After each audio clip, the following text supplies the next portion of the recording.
In 1977, I saw the immigration building, the federal immigration building, being demolished.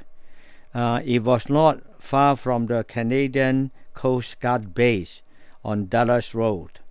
And in the early days, then when the Chinese came from Hong Kong by boat and got to Victoria, and then they were lined up by guards and then marched off to a prison-like structure officially called a detention hospital, but it functioned as an immigration office. Inside the office, they were questioned and underwent medical examinations. If too many passengers arrive at the same time, they might be confined in cells for several days before being interviewed. If they had infection or contagious diseases, or make false statement in their application, or did not have money to pay the $500 head tax, they will be confined in the prison, so-called, and then until the next boat came from Hong Kong and sent back to China. And in the early days, they want to prevent the Chinese from escaping. Therefore, all the stairs have a strong cave-like structure. And the Chinese new immigrants did not understand English and did not know why they're confined in this prison-like building.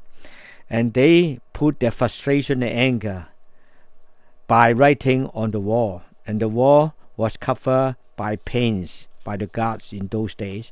Then after so many years, the paint gradually faded out, and I write them out and saw some of the writing. For example, one of these writings is said that, "Fellow countrymen, read the following notice quickly. Having amassed several $100, I left my native home for a foreign land. To my surprise, I kept inside a prison cell. I can see neither the world outside nor my dear parents.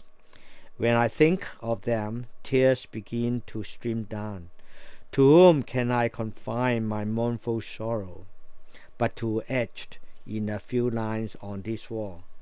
Then in other wall, while I write out the paints with the help of the crew, the demolition crew, and I saw some more writing.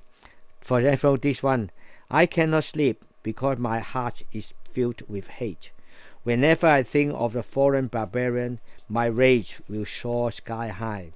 They cast me into jail and subject me to anguish. But who will console me here, even if I mourn until dawn?"